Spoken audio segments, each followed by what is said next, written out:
Welcome to the Character Gallery.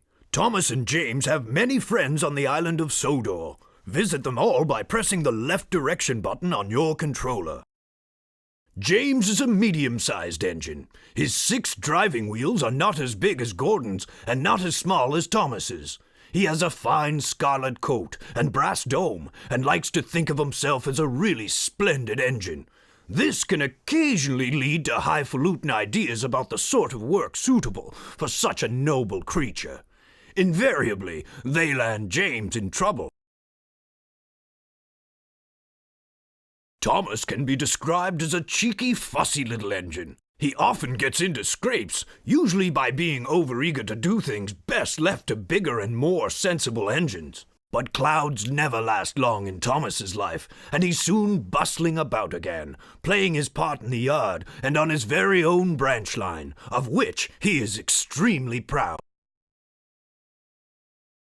Percy is the junior member of the principal team of engines. He's a happy little chap who's normally quite happy puffing around the yard, with no particular desire for adventure in the great world outside. He's always keen to oblige, a fact of which the other engines are apt to take advantage. Henry is a long, fast engine. He has a thoroughbred look, and like all thoroughbreds, tends to be somewhat highly strung and prone to illness. But he has his new shape now, and sympathetically driven, he'll give any engine a run for its money. Mavis is a feisty young diesel engine who works at the quarry. She's full of her own ideas and doesn't take kindly to advice. She has a lot to learn about trucks, but with Toby's help, she is learning to be a really useful engine.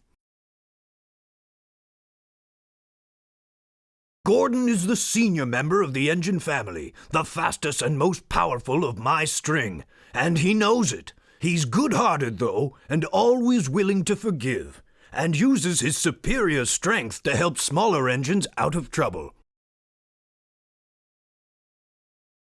Edward is an older engine, but the most important thing about him is that he's kind. When the other engines misbehave, it's Edward that I turn to calm everyone down and restore order.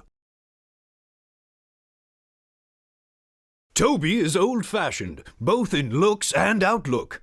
Every engine, no matter how old, wants to be really useful, and having once nearly been scrapped, Toby is always happy to work.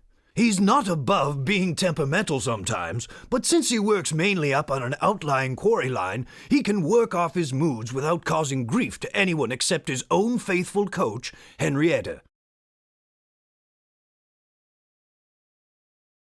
Annie and Clarabelle were given to Thomas as a reward for being a really useful engine. They are much loved, but have both seen better days. Annie carries passengers. She is always pulled by Thomas and travels facing him. Clarabelle is a composite coach. She has one section for passengers and one for the luggage and the guard. Clarabelle always travels behind Annie, facing away from Thomas.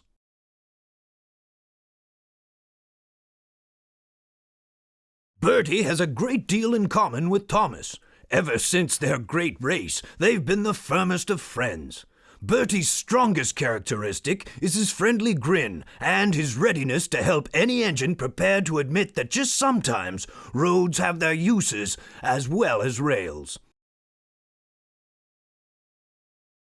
In a railway family, Harold can hardly avoid having a high profile. He brings a welcome spot of dash to the quiet landscape of Sodor whenever he appears, and even if the noise he makes is occasionally wearing, he is good-hearted, and the engines are always pleased to see him. Like all cranes, Cranky has a high and mighty attitude, which often annoys the engines.